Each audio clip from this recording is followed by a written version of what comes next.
mudança drástica. Considero que foi uma outra vida. Se tiver que definir em uma palavra, eu diria que a pandemia lá em casa foi enlouquecedora. Eu fiz sessões com um servidor, por exemplo, no cemitério, porque ele tinha enterrado a esposa. E ele me perguntou se eu posso fazer a sessão aqui com ela hoje? Eu com ela? E ele estava do lado da lápide dela e ele queria conversar comigo naquele lugar. Normalmente são raras as notas de falecimento, então elas foram muito frequentes. Imagina a dor, né, dessas famílias. Era um momento que todo mundo sofria.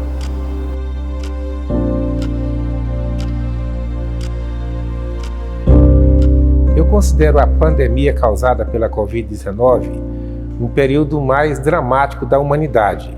Eu considero mais dramático porque aconteceu num período de comunicações globais, de comércio global, de intercomunicações e movimentações globais. Essa pandemia aconteceu na China num dia, no outro dia ela estava acontecendo no outro lado do mundo. A pandemia exigiu que as pessoas mantivessem distanciamento social. As instituições, as pessoas tiveram que manter esse distanciamento e as empresas tiveram que fechar as portas, as instituições tiveram que fechar as portas. Não foi diferente com o nosso tribunal. O Tribunal Regional do Trabalho, que é um órgão da justiça, teve que encontrar meios, fórmulas para superar essas limitações impostas pela pandemia, por meio da tecnologia da informação, por meio de audiências telepresenciais, enfim, para que essa pandemia não fechasse definitivamente as portas da justiça. E qual é a importância desse projeto? Esse projeto visa preservar para as gerações futuras essa fase histórica, como disse, vivenciada pela humanidade. E outras pessoas virão.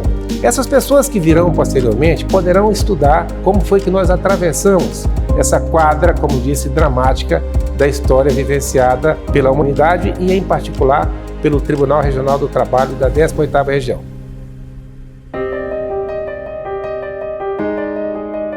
A primeira preocupação nossa foram as pessoas.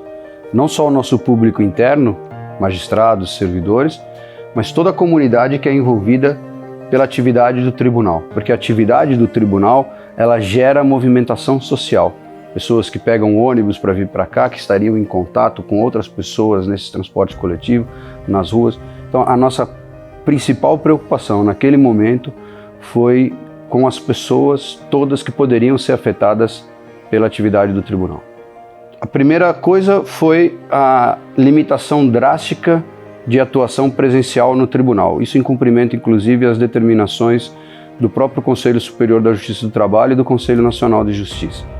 Nós limitamos a pouquíssimas áreas a atuação presencial, proibimos a atividade presencial no tribunal e, ao mesmo tempo, uma preocupação muito grande com dotar de mecanismos ágeis de acesso à informação por todas as pessoas.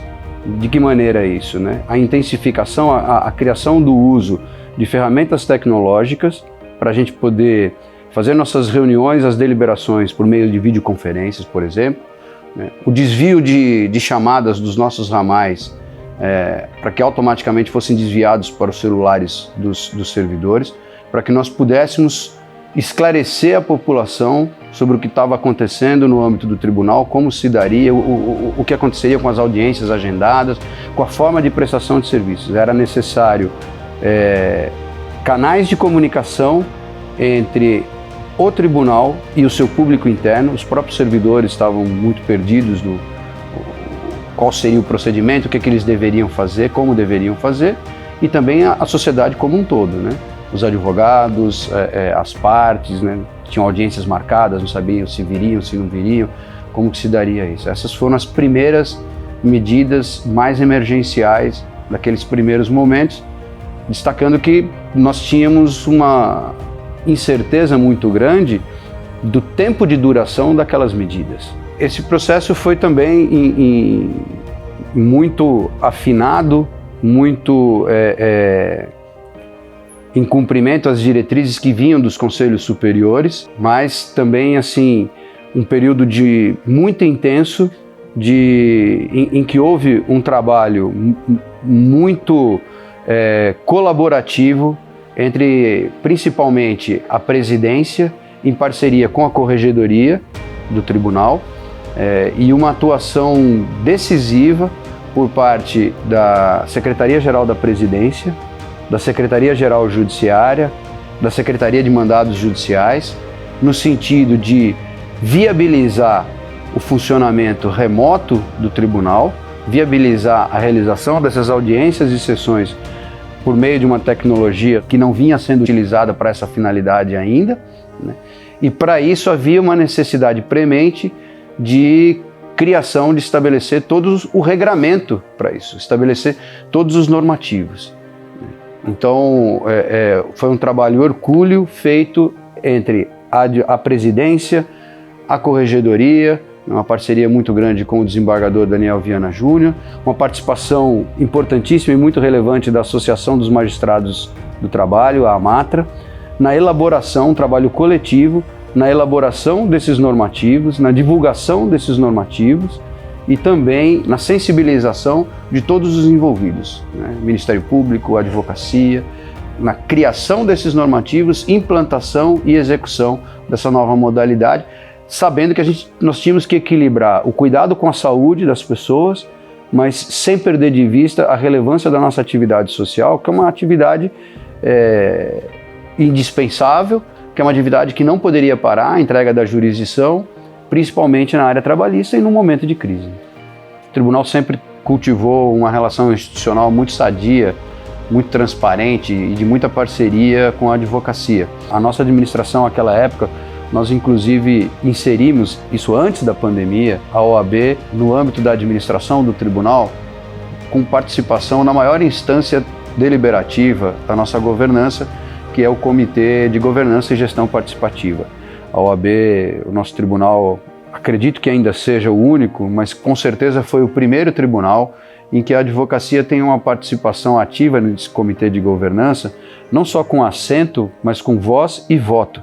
Então isso sempre deu uma legitimidade muito grande às ações da administração, que seguiu atuando com muita transparência e com muita harmonia com a advocacia, participando a advocacia das decisões com antecedência, inclusive, né? Os normativos que eram elaborados e sempre assinados em parceria com a presidência e a corregedoria, eles eram previamente submetidos à advocacia para colheita de sugestões. Então isso trouxe uma compreensão muito grande da advocacia com relação às limitações que nós tínhamos naquele momento e aos esforços que eram empreendidos pelo tribunal no sentido de procurar prestar o serviço com a maior agilidade possível dentro daquela circunstância.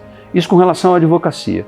Com relação ao Ministério Público também, né? Nós já tínhamos uma parceria institucional muito forte, em diversos projetos, inclusive projetos sociais, o tribunal já atuava juntamente com o Ministério Público do Trabalho, à época chefiado pelo procurador Tiago Ranieri, que é uma pessoa extremamente dinâmica, muito sensível também, e que colaborou muito nesse processo todo de superação da pandemia. E por fim, com relação à magistratura, a AMATRA 18 participou ativamente na elaboração dos normativos, trazendo a visão dos juízes de primeiro grau, apontando as dificuldades que eram enfrentadas lá na ponta da linha, né? No dia a dia, no atendimento das varas de trabalho, na realização das audiências, né? E então, trazendo essa experiência, a ocasião o presidente da AMATRA era o juiz Alexandre Piovesan, que foi muito atuante e foi uma peça fundamental também na elaboração e no contínuo aprimoramento desses normativos que regularam os atos naquele período. O nosso tribunal aqui, o TRT-18, eu posso dizer que eu chego a dizer que ele foi brilhante nessa transição que nós vivemos, naquele momento que nós vivemos. Ele conseguiu unir as medidas sanitárias com o menor prejuízo possível, com a celeridade processual. Passados aqueles primeiros dias, acho que o mundo inteiro ficou perdido, o tribunal adotou medidas bem eficazes e, mais importante que isso, ele foi muito acolhedor, muito compreensivo através de seus servidores, através dos juízes, desembargadores, com os advogados e com os jurisdicionados em si. Passamos para as audiências virtuais, né? E as audiências virtuais no início foram muito difíceis, mas a compreensão, a paciência, a atenção, a disponibilidade para auxiliar as partes, para auxiliar os advogados, foi muito importante. E logo as coisas, na minha opinião, pegaram vida própria, tocaram, as partes se acostumaram com aquilo.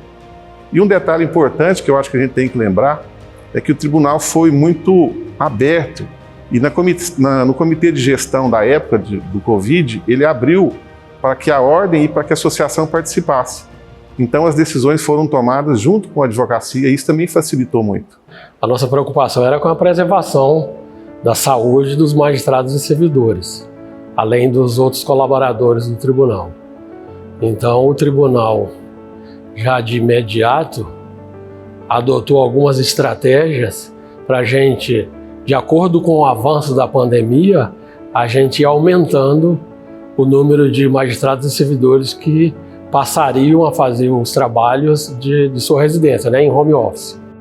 Na iminência de ser publicado o protocolo de combate à Covid do TRT-18, foi convocado a reunião na presidência pelo então desembargador-presidente Dr. Paulo Pimenta, em que um dos pontos sensíveis a ser decidido à época era a disponibilização ou não, por parte do tribunal, de equipamentos de informática para magistrados e servidores.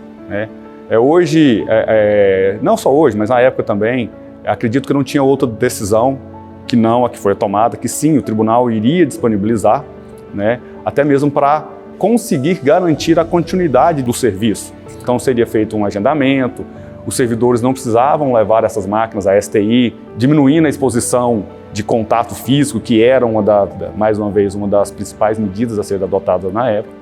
Mediante o agendamento, a gente conseguia, então, fazer as configurações necessárias e noticiar a magistrados e servidores, olha, a máquina está ok para ser retirada. Então esse foi, num primeiro momento, um desafio muito grande. Para vocês terem uma ideia, eu pedi um levantamento agora, a gente tem uma média mensal de atendimento na STI entre 900 a 1.000 chamados mês. No mês de março de 2020, a gente teve mais de 1.700 atendimentos.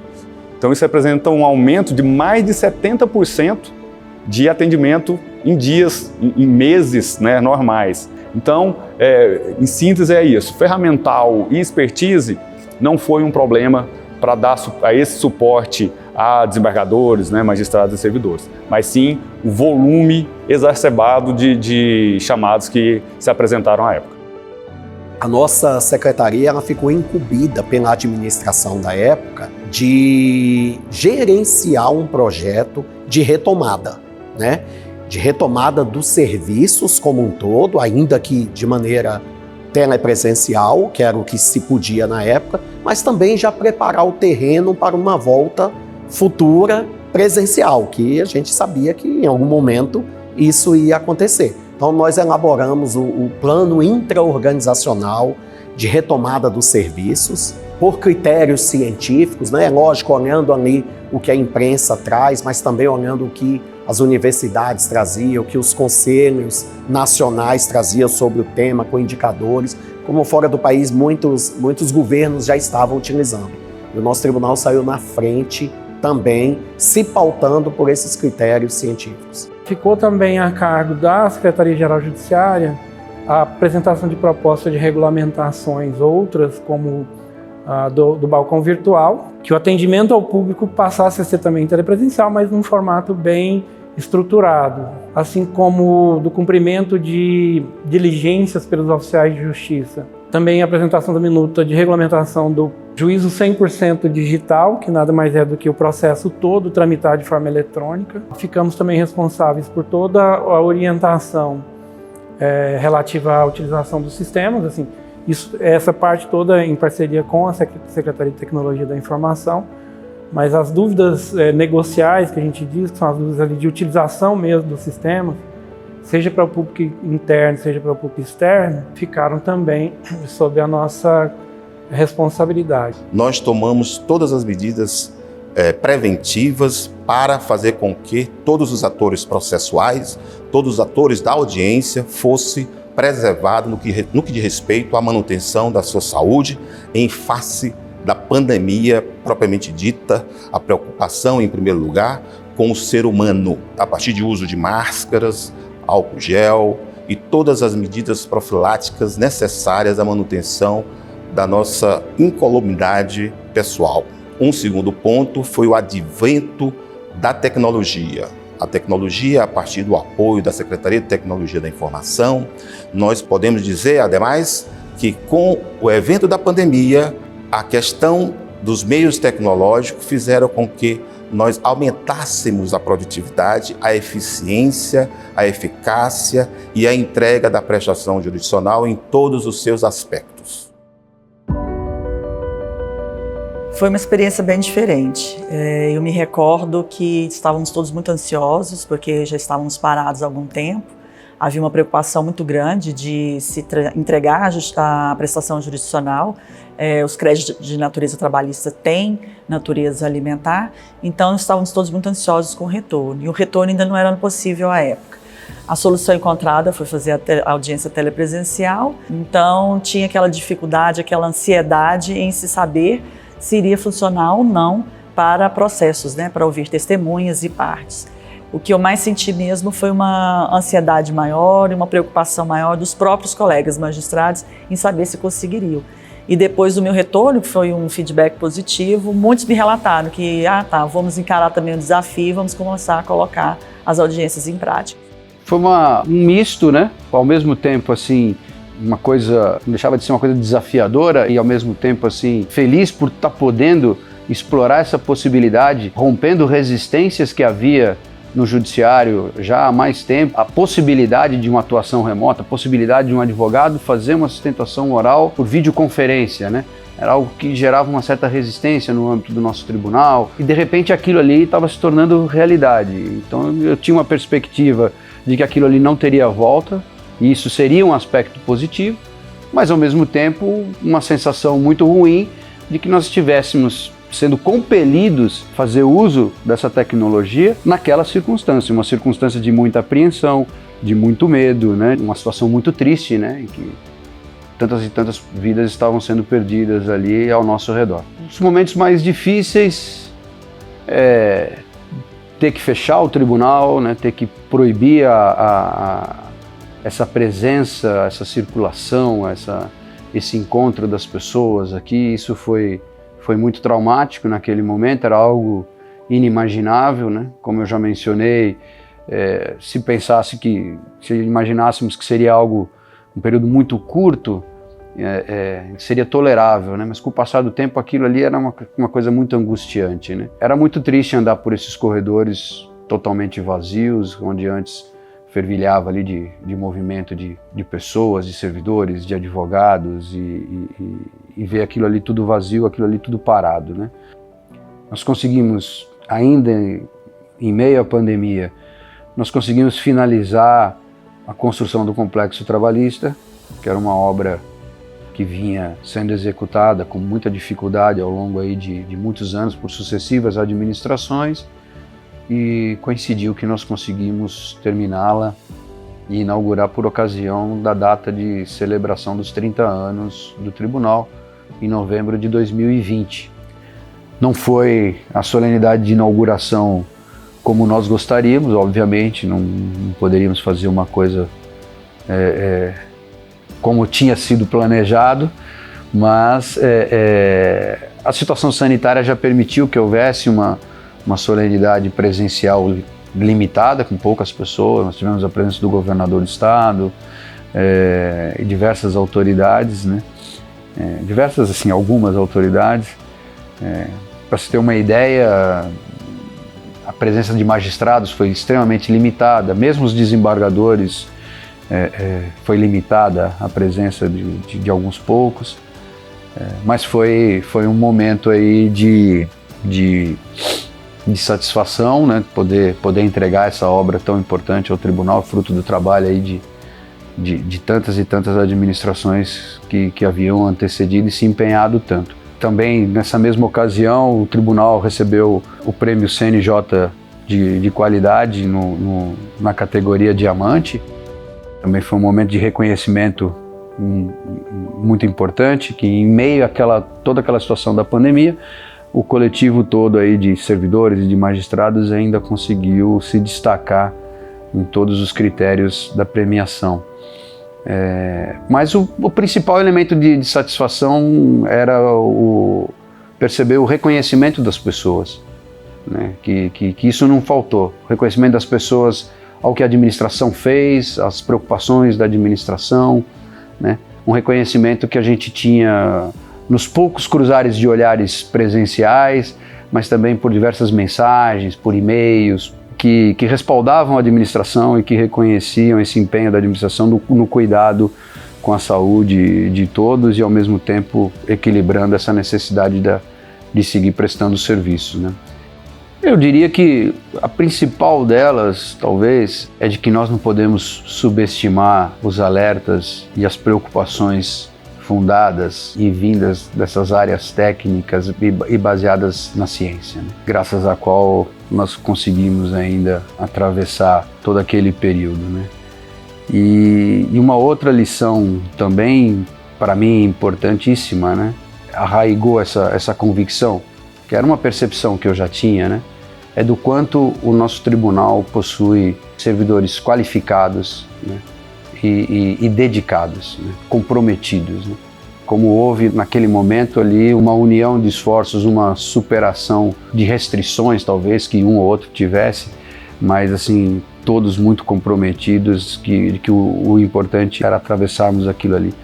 Então, isso foi um aspecto muito positivo. Eu diria também assim que no aspecto técnico, no aspecto administrativo, né? Uma lição que eu acho que nós não devemos esquecer nunca, né? Que é a relevância de que as administrações, qualquer instituição que queira ser levada a sério, que se veja como uma instituição relevante e duradoura, a importância de que essas instituições saibam trabalhar no âmbito da sua gestão, da sua administração, trabalhar as políticas de gestão de risco e as políticas de continuidade do negócio, para que nós possamos, dentro de um âmbito de governança, estar preparados para momentos como esses, né? Parecia que aquilo ali era um estudo meio que teórico, né? Não imaginávamos que precisaríamos implementá-lo num curto prazo, né, que aquilo ali pudesse ser uma realidade. Às vezes a gente se prepara igual seguro, né? Você faz um seguro imaginando que não vai querer usá-lo, né? Então, quando me falavam antes assim, não, política de continuidade do negócio, não, você imagina assim, não, o que vai acontecer, né? Vai cair um meteoro aqui, né, na praça do complexo do tribunal e aí de repente caiu um meteoro. Então é muito importante que nós estejamos preparados sempre para qualquer eventualidade dessas, a gente poder dar continuidade no nosso trabalho, na prestação do nosso serviço, para que a sociedade possa contar sempre com a justiça do trabalho e também que nós possamos ter elementos para cuidarmos uns dos outros. Muitos projetos que tínhamos ali, infelizmente, não foram concretizados, né? Não havia a menor possibilidade. Alguns projetos foram interrompidos, outros não foram sequer iniciados, né? Outros foram adiados, né? Alguns se perderam, outros foram simplesmente adiados, e o nosso tribunal tem essa característica tão bacana que é da continuidade administrativa. Então, a gestão subsequente, o desembargador Daniel Viana Júnior, que esteve par e passo no acompanhamento da pandemia, juntamente comigo desde o início, na condição de corregedor, e depois ele seguiu enfrentando a pandemia quando me sucedeu e assumiu a presidência. Então, alguns daqueles projetos que nós tínhamos simplesmente adiado, o desembargador Daniel deu continuidade, conseguiu realizar, né? Mas outros acabam, obviamente, que é natural, acabam ali se perdendo. Muitas vezes as pessoas me perguntam isso, né? Nossa, você foi presidente num momento mais difícil. Eu não digo que foi o momento mais difícil. Eu acho que eu tenho essa convicção de que nenhuma época é livre das suas dificuldades. Cada um enfrentou as dificuldades do momento pelo qual passava. A Justiça do Trabalho periodicamente tem dificuldades absurdas orçamentárias, por exemplo, que as pessoas enfrentam e superam. Nós tivemos aqui administrações que enfrentaram tragédias enormes, acidentes violentos. Nós tivemos um incêndio que praticamente destruiu a construção que estava já numa fase bem adiantada. Nós tivemos que recomeçar. Foi uma dificuldade incrível que a presidência daquela época enfrentou e superou. Eu acho que as dificuldades, elas sempre existirão, de um tipo ou de outro. A dificuldade que me coube enfrentar foi a pandemia, né? Então, se ao mesmo tempo, obviamente, é óbvio que eu tive projetos e ideias, que eu tive frustrações, né? Algumas coisas frustradas pela pandemia, por outro lado também, a pandemia me possibilitou, digamos assim, uma satisfação de ter podido contribuir de alguma forma naquela superação, ativamente, né? Algo que eu tenho orgulho também de ter atravessado esse período à frente do tribunal, cuidando das pessoas, que foi um foco. Tenho um orgulho muito grande. Nós perdemos servidores, alguns, infelizmente, alguns servidores nossos faleceram ao longo da pandemia de Covid. Mas eu tenho a convicção absoluta de que ao longo de toda a pandemia, não só na minha administração, mas na administração subsequente também, nenhuma pessoa se contagiou de Covid trabalhando presencialmente no TRT da 18ª região. Nós não tivemos nenhum caso de óbito que a pessoa tenha sido infectada no ambiente de trabalho. Os lamentáveis casos que nós tivemos de servidores que faleceram, eles eram servidores que, quando tiveram o contágio, estavam afastados, estavam trabalhando remotamente há muito tempo. Então, isso é uma coisa assim que me dá uma tranquilidade muito grande.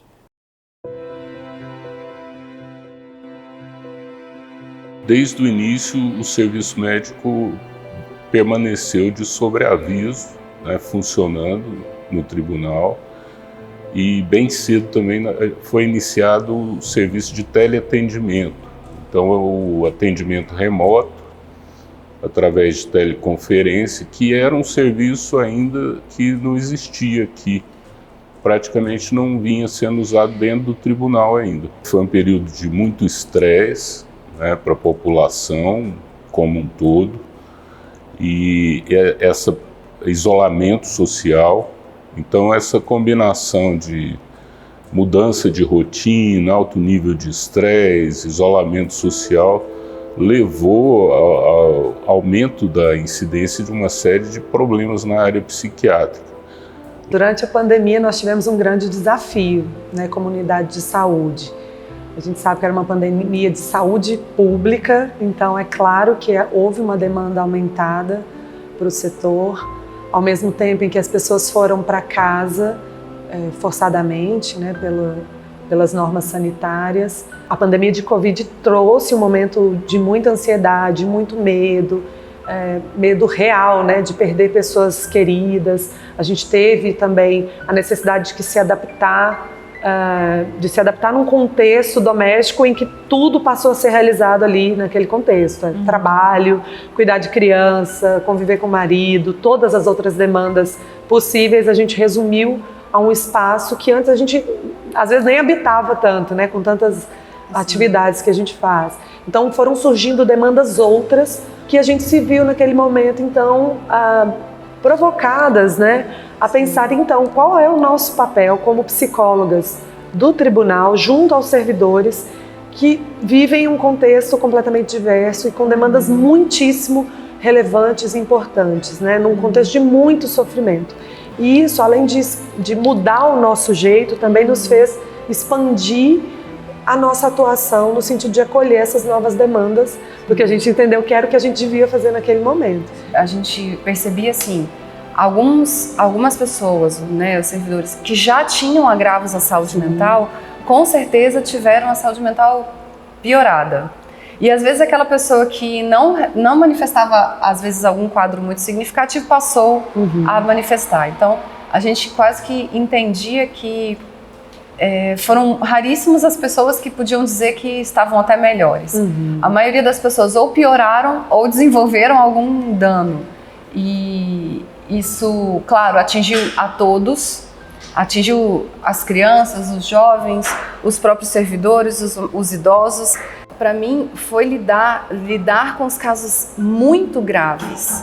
Por exemplo, um quadro de ideação suicida, de uma pessoa que estava num quadro muito grave e que eu lembro de ter passado um período de, sei lá, 2, 3 meses atendendo essa pessoa, e sempre que eu encerrava o atendimento, eu tinha aquela sensação assim, por favor, hoje não.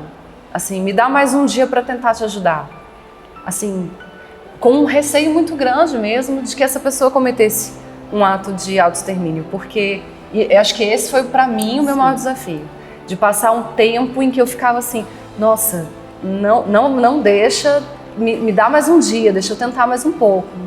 E graças a Deus não aconteceu, porque eu acho que esse foi um receio que era uma dor da equipe de saúde, que eu acho que outros profissionais da saúde também viveram. Sim. Que assim, se nos deixe tentar ajudar, porque eu sabia que não era o melhor jeito de eu ajudar essa pessoa. Que se eu estivesse atendendo ela no meu consultório, presencialmente, eu pelo menos tenho essa fantasia de que talvez eu poderia ajudar mais, ou eu teria mais acesso a contribuir com essa pessoa, mas eu não havia essa possibilidade, não estava tudo fechado, não tinha como atender presencial. Quando havia um falecimento, infelizmente perdemos alguns colegas no tribunal. Sim. A gente foi atrás dos gestores, da equipe, oferecendo o suporte, da família. Então... porque houve todo tipo de demanda. Sim. Que a gente foi percebendo devagar, por exemplo. Nós, infelizmente, perdemos uma servidora que era muito amada na unidade dela. Quando houve o retorno ao presencial, o gestor nos ligou, entrou em contato e falou assim, olha, a gente precisa de ajuda porque ninguém consegue entrar na sala. Porque vi a mesa dela estava vazia. Mas estava com as coisas dela. Porque como nós saímos todos às pressas, na época do fechamento, aquelas coisinhas pessoais que a gente deixa em cima da mesa ficaram. E quando a gente voltou, ela não voltou. E a equipe inteira entrava naquela vara do trabalho e não conseguia trabalhar. Sim. E o gestor entrou em contato com a gente e falou, olha, vamos conversar com todo mundo, vamos sentar, vamos conversar, porque a gente precisa fazer um fechamento disso, apesar de doloroso, porque era uma pessoa que era muito amada, muito querida. Quando a pandemia começou, foi uma mudança drástica e da noite para o dia, né? Eu tinha um bebê de colo de 11 meses e uma criança de 4 anos. E da noite para o dia eu fui embora para casa com eles, peguei na escola e não voltei mais. Meu pai, além de ser idoso do grupo de risco, ele era imunossuprimido. Então a gente fez um isolamento muito rígido lá em casa. E assim a gente permaneceu por muito tempo. E o que aconteceu? Nesse primeiro momento, eu não soube lidar com isso. Assim, eu não sabia como eu ia trabalhar com um bebê de colo, uma criança de 4 anos, aula online, dividindo a mesa da sala com meu marido. Então, os primeiros dias foram mais difíceis. A gente demorou uns dias para a gente conseguir achar uma logística, né? Mas aí a gente achou. E o que funcionou para a gente lá em casa? Eu passei a trabalhar à noite e ele trabalhava de dia. Então, a única coisa que deu certo, a gente tentou várias coisas. Só que as crianças não entendiam que eu estava em casa e eu não estava disponível para elas, né? Um bebê de 11 meses, ele olhava para mim e ele queria mamar o dia inteiro. E o de 4 anos, ele queria que eu brincasse com ele o tempo todo. E eu precisava produzir, o tribunal não parou nenhum dia, né? E aí, depois de alguns dias, fazendo alguns ajustes, a gente estabeleceu a seguinte rotina. Meu marido trabalhava durante o dia eu ficava com as crianças, e eu trabalhava de meia-noite às 6, todas as noites, de segunda a sexta. Foi outra vida, assim. Eu nem considero que foi um impacto, eu considero que foi uma outra vida. A maior parte dos servidores nunca foram muito afeitos ao trabalho remoto. Tanto é que antes da pandemia, nós tínhamos cerca de 10 a 15% no máximo de servidores trabalhando de casa, trabalhando à distância.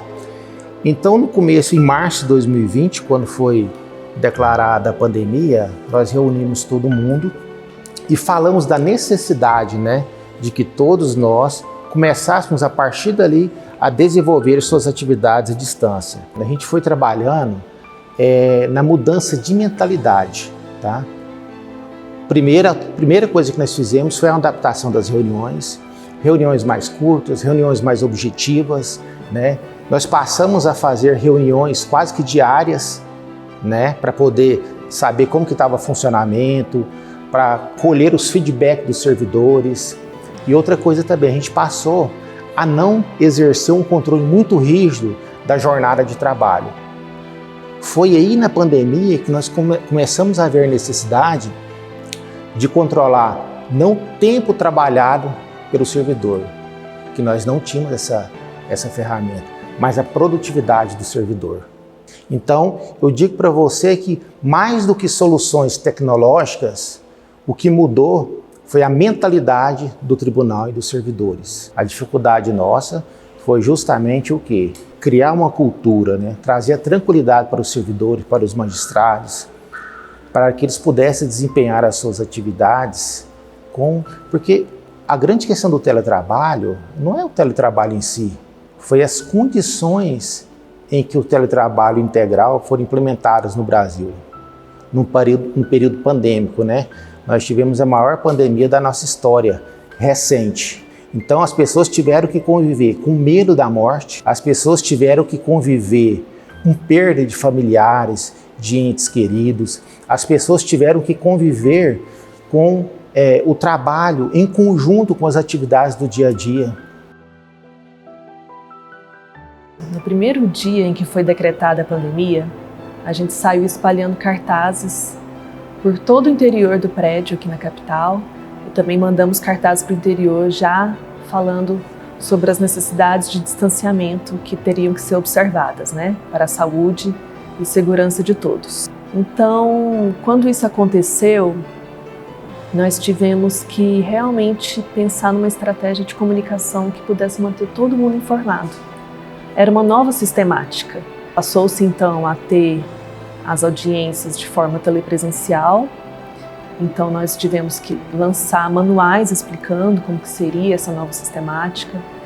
E a gente usou muito realmente para manter o nosso público informado, advogados, partes, o site do tribunal, as redes sociais e também a newsletter que é enviada toda semana para um cadastro com 80 mil advogados.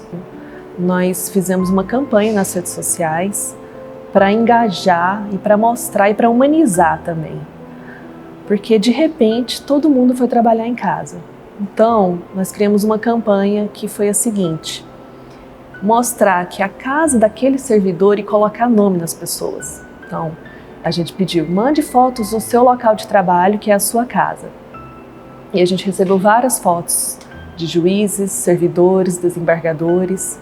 E essas fotos compuseram uma campanha que a gente lançou nas redes sociais, justamente para mostrar para o público o esforço que nós estávamos fazendo, humanizar, dar rosto, dar nome para essas pessoas que estavam trabalhando agora em casa. Quem são essas pessoas que estão conduzindo as audiências, que estão conduzindo os processos administrativos, onde elas estão trabalhando, né? Quantas adaptações precisaram ser feitas? E nessas fotos a gente mostrava, então, essa é a casa da Marta, mas também pode chamar de Sejusc Goiânia.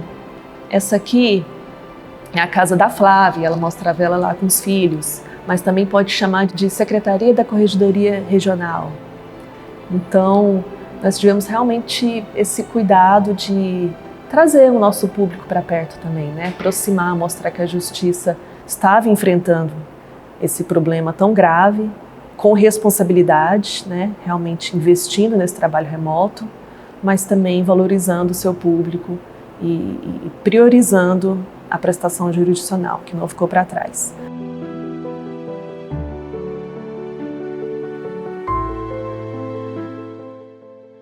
Bom, na verdade, na nossa administração, eu peguei uma situação um pouco mais estável, né? Porque quando eu comecei, a pandemia realmente estava num estágio mais equilibrado, quando a gente já imaginava que estava tudo abrindo e a gente fazia planos para o ano seguinte, veio a Ômicron, né?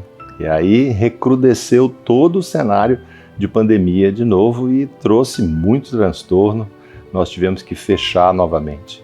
Mas nós conseguimos esse equilíbrio com um procedimento feito ainda na administração anterior do desembargador Paulo Pimenta, que nós criamos aqui o protocolo de retomada das atividades presenciais. E esse protocolo, já sabendo dessa situação de abre, fecha, pandemia aumenta, pandemia diminui, ele previa etapas. Então tinha a etapa vermelha, a etapa laranja, a etapa amarela, a etapa verde, que a cada sinal, né, de que a pandemia estava melhorando ou piorando, a gente avançava ou a gente voltava atrás nessas etapas. E tudo com base científica, né? Nós recebemos os dados do setor da Universidade Federal, né? Então nós tínhamos todos os dados pandêmicos e com isso a gente utilizou critérios claros, critérios objetivos, para a gente não ficar naquele achômetro, né? Na impressão de que a gente vê na rua, das notícias que a gente vê na televisão. Então tudo, o protocolo previa isso. O que a gente procurou fazer, né, para as vítimas é uma parte da qual, assim, a nossa administração tem uma lembrança muito boa e tem um orgulho muito bom, sabe, do sentimento de solidariedade que tomou, não só da nossa parte, como das todas as pessoas. Eu me lembro aqui que na época em que, acho que todos sabem, lá em Manaus, né, as pessoas estavam morrendo por falta de oxigênio, né? Lá foi uma situação limítrofe, exagerada, mas Goiás também tinha problemas de abastecimento de oxigênio. Nós não chegamos naqueles níveis, mas nós não chegamos porque o poder público e várias entidades agiram a tempo para não chegar naquele nível. E uma das coisas que o Estado de Goiás estava fazendo era construindo 3 usinas de oxigênio para abastecer os hospitais. Essas usinas custariam 2,5 milhões as 3. E estava faltando 1,2 milhão. E aqui na Justiça do Trabalho nós temos, através de processos, ações civis públicas do Ministério Público, elas impõem multas e indenizações pesadas a algumas empresas que descumprem as obrigações trabalhistas, e isso gera um volume de recurso que tem que ser destinado à população, à sociedade, para recompensar esses danos. A gente fala que são danos morais coletivos. E foi de uma dessas ações que nós tiramos R$1,2 milhão e doamos, através de uma parceria do Ministério Público e da Justiça do Trabalho, e doamos para a construção dessas usinas, que foi, assim, primordial, né? Veio numa hora super necessária. Então foi uma participação da Justiça do Trabalho para ajudar as vítimas da pandemia. Nós distribuímos mais de 4.200 cestas. Nós distribuímos para associações de bairro, a gente ia nos bairros.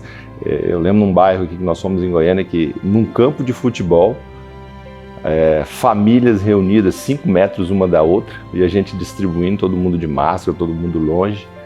Mas também distribuímos para a OVG, muitas cestas, porque a OVG, no estado da Organização das Voluntárias de Goiás, ela tem todo um esquema para distribuir essa cesta.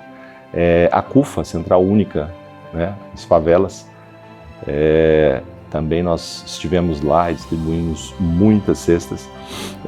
Teve até uma doação que eu acho interessante, na 11ª Vara de Goiânia, a titular era a juíza Narayana Ranas. Ela fez um acordo num processo com uma empresa que trabalhava com publicidade. E ela detinha mais de 100 outdoors aqui em Goiânia. Então a gente doou, né, para o poder público 2 cartas de crédito em que ela poderia utilizar como propaganda para a Covid, né, como forma de informação à sociedade, mais de 100 outdoors. Então são pequenos gestos, pequenas ações que a gente conseguiu fazer aqui através desses processos de indenização por danos morais coletivos, que eu acho que ajudaram muito num momento muito difícil em que toda ajuda era bem-vinda. Eu acho que uma coisa que é digna de citação, que emocionou muita gente e nós também da administração, foi que em março, no dia 8 de março, Dia da Mulher, que é um dia sempre comemorado aqui, nós estávamos em plena pandemia. Esse prédio aqui estava praticamente vazio. Todos estavam em teletrabalho, né, trabalhando em suas casas, naquela adaptação ainda. E aí nós tivemos a ideia, já que a gente não podia fazer nenhum evento, nós tivemos uma ideia para que as mulheres não fossem esquecidas e o dia não passasse em branco, nós mandamos uma lembrança e entregamos na casa de todos os servidores uma lembrança. Era uma lembrança simples, era só um gesto, né? Nós tínhamos o patrocínio de um parceiro aqui, né? De um banco parceiro. Nós adquirimos uma caneca, né? E essa caneca vinha pintada, dizendo que aquele era um dia especial e tal. E colocamos um cartão e cada mulher, né, seja servidora, seja magistrada ou terceirizada, recebeu em sua casa esse brinde. Isso aí foi uma coisa que tocou muito, teve um feedback muito interessante, as pessoas se sentiram valorizadas, se sentiram lembradas, e isso em meio à pandemia tem um valor ainda melhor, né?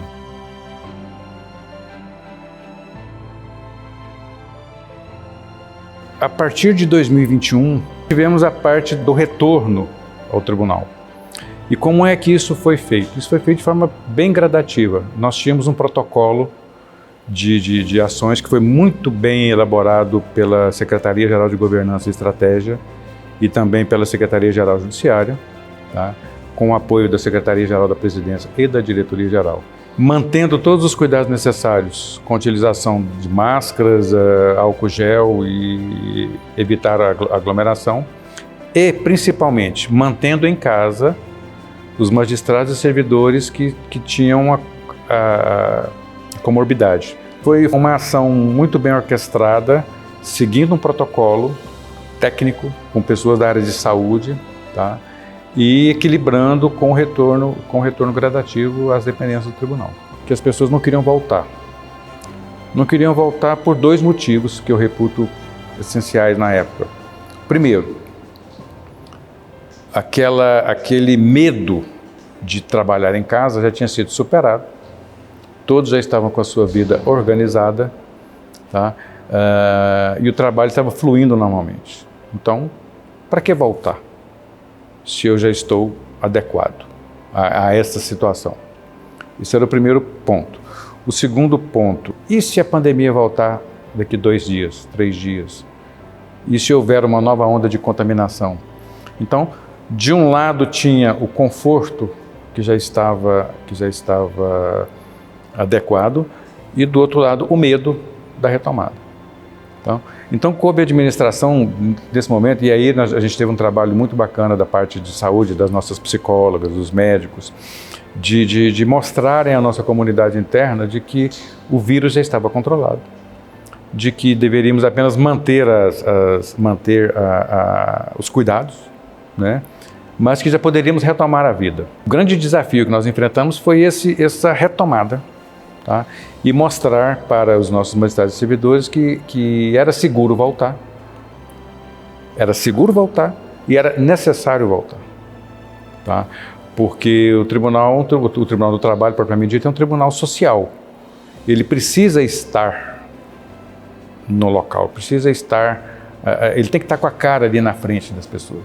Ele não pode ser um tribunal meramente da tela do computador. A gente tem que mesclar isso. Então, num primeiro momento, a retomada ela foi parcial, a gente foi para o percentual. Estávamos todos 100% praticamente no telepresencial, no teletrabalho. Então, começamos a definir. Ora, agora volta a 20%. Agora aumenta para 30%, aumenta para 40%, até chegar nos níveis de 70%, 30%. A pandemia nos deu um tapa na cara, mostrou que não somos nada, mostrou que a vida é um suspiro, tá? Mostrou que hoje nós estamos, amanhã nós não estaremos mais. Houveram perdas significativas, várias pessoas, nós perdemos familiares, perdemos amigos de amigos. Então isso causou uma comoção mundial, né? E que a gente teve que conviver com isso. Então, isso nos mostrou, primeiramente, que somos insignificantes. Precisamos repensar, tá? Repensar o modo de vida. Repensar enquanto seres humanos.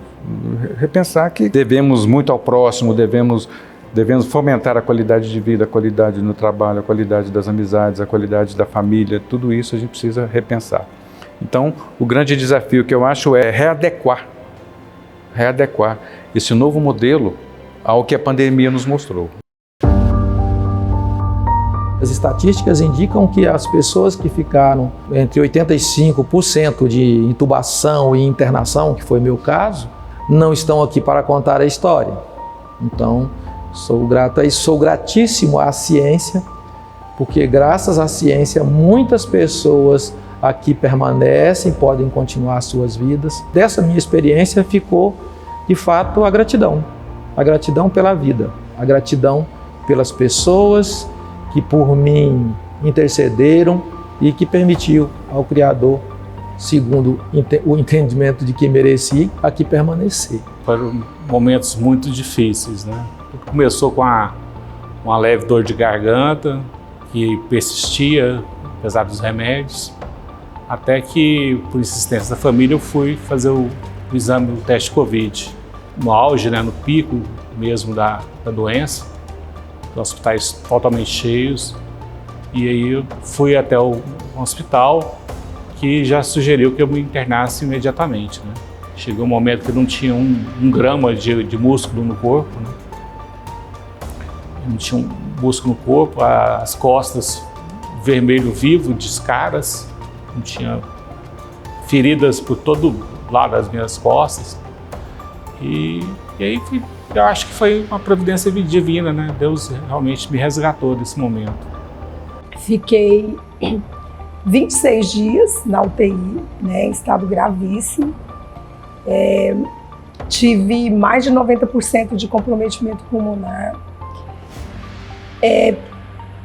Tenho certeza que, assim, Deus me queria de volta aqui, porque foi muito desafiador, porque não tinha vaga nos hospitais. Eu fui para um hospital muito ruim, uma UTI muito, muito, muito ruim. Mas era ali que eu precisava estar, né? E estar aqui hoje falando da minha experiência de vida, do meu crescimento espiritual, da minha fé, da minha vivência. E de repente eu me vi contaminado também. E foi assustador, foi terrível. Eu me assustei muito e aí veio a confirmação do exame, e assim que eu fui internar, eu aguardava que eu estivesse entre aqueles que seria normal, passaria tranquilo, né? São memórias trágicas de lembranças na UTI, mas foi difícil superar e tudo isso parece que foi um pesadelo. Era um período da pandemia que eu trabalhava todos os dias. Eram as indústrias, era toda hora uma lei diferente, eram atendimentos. Infelizmente, o trabalho, por mais virtual que ele se tornou, ele não proporcionou para o advogado aquele isolamento que deveria ter sido feito, talvez, da forma mais efetiva. Então, infelizmente, a gente continuou tendo esse contato, mas eu só fui realmente pegar o Covid e ter essa infecção em 2021. E, graças a Deus, nós estamos aqui para contar a história. Eu, muito agoniada, não aguentava ficar sentada, não aguentava ficar nada, e eu só falava que eu ia morrer, e minha filha chorava, meu marido falava assim, tenha fé que isso vai sair da situação. O tempo todo eu sentia a sensação de morte, o tempo todo. Então, mas eu tive muito, eu não posso negar que eu tive muito apoio dos médicos, das enfermeiras, me ajudou demais. E muitas vezes eu pensava que eu não voltaria para casa, muitas e muitas vezes. Então realmente foi devastadora na minha vida. Eu levo isso eu trago isso até hoje comigo. Somente quem viveu que realmente sabe a dificuldade que foi. Nesse momento da pandemia foi um divisor de água para o Poder Judiciário como um todo. Nós tivemos que nos inventarmos, tomamos certas providências para tentar não parar a nossa Justiça do Trabalho, por exemplo. E nós tivemos um grande salto na Justiça do Trabalho. Nós, com o trabalho remoto ou por videoconferência, houve um aumento no número de sentenças, número de audiência. A importância dele para as futuras gerações é que eles não passarão por isso, mas saberão o que ocorreu. Nós atuamos durante esse período da pandemia como nós nos ajustamos à diversidade decorrente da pandemia.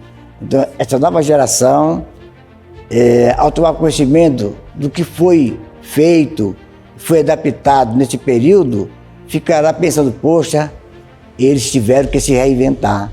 Então, esse é o legado que nós deixamos para eles.